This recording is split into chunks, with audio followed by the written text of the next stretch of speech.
Welcome to Kill A Mockingbird. You're in for a real treat. This book by Harper Lee was published in 1960.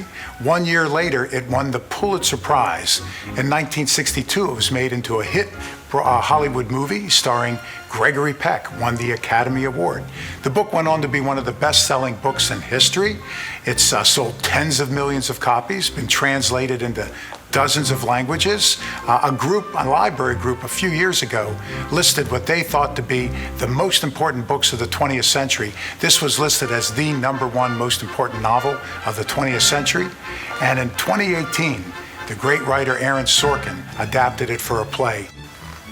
The plot of this play is on one level simple, on another level very complicated. The simple level, it's about racism. But it's also a coming-of-age story for a young girl named Scout, who's the protagonist and sort of the storyteller in this affair. It takes place in a fictitious town in Alabama around the time of the Great Depression. So this is late 20s, early 1930s. And the town is overrun with racism. There's a white racist named Bob Ewell, the guy that lives on the other side of the tracks. He's a troublemaker. Everybody steers clear of him.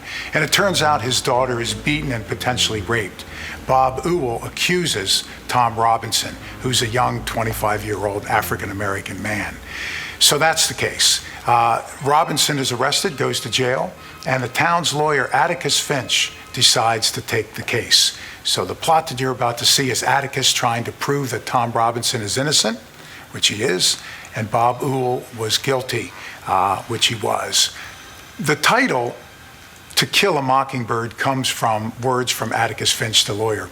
At one point, he tells his daughter that you can't really judge things as they are, and you must always be kind and always do the right thing. For example, why would somebody kill a mockingbird, which is Florida's state bird? Because it's a beautiful and innocent creature.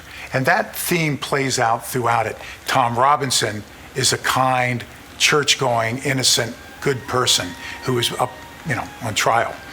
There are other themes that tie into this plot, and that is things aren't always what they seem. What you'll see in the play is there's an eccentric guy that the kids in the play name Boo, and they think he's kind of a boogeyman, and everybody dares one another to run up to his house, touch the door of the house. There's all kinds of urban lores and legends about all the horrible things that occur in his house. Turns out he's a very nice guy. Turns out that he saves the kids' lives. So there are many things in the book and the play and the book that aren't as they seem, but as we go through, we see it by the end of the play. So the play that you're about to see is set during the Great Depression, late 20s, early 1930s. And that time in America was a particularly difficult time. We've all heard of the KKK, the Ku Klux Klan. It was formed right after the Civil War ended, 1865, in Pulaski, Tennessee. However, through President Ulysses Grant's presidency in the late 1860s, throughout the 1870s, the KKK basically ended as an organization. But before the Great Depression, 1920s, 30s, the KKK rose to some of the highest numbers in the history of the country. So this is on the coattails of the resurgence of the KKK. Some of America's most celebrated individuals were brutal racists and anti-Semites. Henry Ford, probably the wealthiest American, a hero to many. Henry Ford was a bitter racist and anti-Semite. Henry Ford bought a newspaper in Dearborn, Michigan, and devoted over 90 issues of the paper to just spewing racist and anti-Semitic nonsense.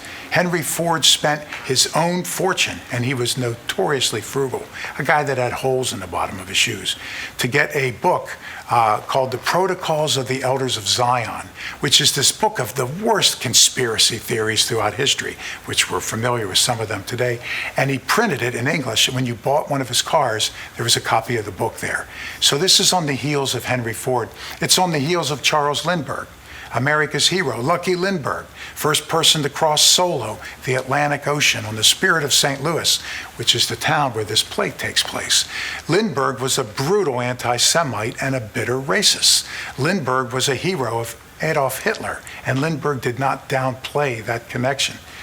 It also comes on the heels of other famous Americans like Father Charles Coughlin. He was a radio priest from the Midwest who had tens of millions of listeners through the 20s and 30s. That's an audience anybody would give a lung for today. Yet Father Charles Coughlin organized these America First, these Make America Great groups around the country, which were armed vigilante groups to attack Jews, African Americans, immigrants, and others. So this is what's happening around the country as the play is appearing. So the court trial is sort of the highlight of this play. And in some ways it's surprising. In other ways, for someone like myself, an historian, it's not at all surprising, because there were thousands of court cases where innocent African Americans and others were found guilty. We need to remember there were two important court cases that sort of provide a conceptual basis for the case in this play. One was Dred Scott. This is 1857. Dred Scott was a slave, was black. Dred Scott was born in Virginia. His slave owner took him to Alabama, St. Louis. Along the way, he was sold to an army surgeon. The surgeon then took Dred Scott to Illinois, which was a free state in the north, and Wisconsin, which was a territory at the time, but also free. Then took him back into the deep south. The owner died. Now, Dred Scott is returned to slavery. However, the Missouri Compromise from 1820, the law of the land, was that if a slave is taken to a free area, they become free. But Dred Scott was returned to slavery. For 11 years, he fought in courts to try to gain his freedom and was defeated. It went all the way to the Supreme Court in 1857, and the Supreme Court ruled that a black man has no rights that a white man must respect, and even if you're freed, you can be returned to slavery. That was the Supreme Court, Chief Justice Roger B. Taney. The other case was Plessy versus Ferguson. This is 1896 in Louisiana. Louisiana, like other southern states, and a town in the state of Alabama, which is the setting for this play, had segregation laws. Blacks had to ride in one train car. Blacks had to later, years later, sit in the back of the bus. Blacks couldn't use a water fountain, couldn't attend the same schools, segregated laws. There was an African American named Homer Plessy. He was biracial. He was 1/8 black, 7/8 white. If you and I saw him, he looks white. However, Louisiana and other states, like Alabama, the state in this play, had laws that if you're 1/4 black, 1/8 black, 1/16 black, all the way to 1/32, you were labeled accordingly. So Homer Plessy in Louisiana in 1896 was 1/8 black. He was therefore labeled an octoroon. Even if you're 1/32, you're labeled one drop of the N-word blood, and you're considered black, 1/32.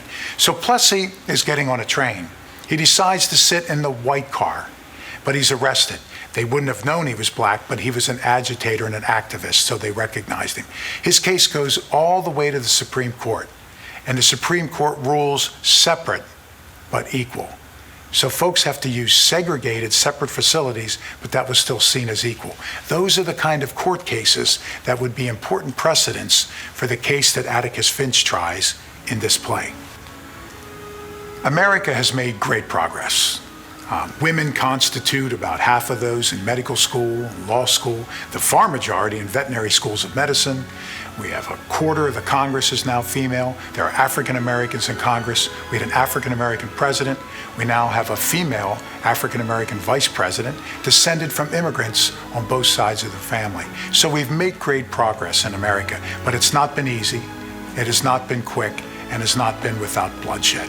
So it's difficult, and the route still continues. This book, this play, this movie have stood the test of time. It's eternally relevant as it is today. Today in politics, we see the same kind of debates over affirmative action, over immigration, over refugees. And these debates speak to the kind of court case that Atticus Finch tries in this play. I've had the great fortune of reading the book. I've seen the movie a couple times, big Gregory Peck fan. Saw the play in New York City, loved it, loved the playwright Aaron Sorkin.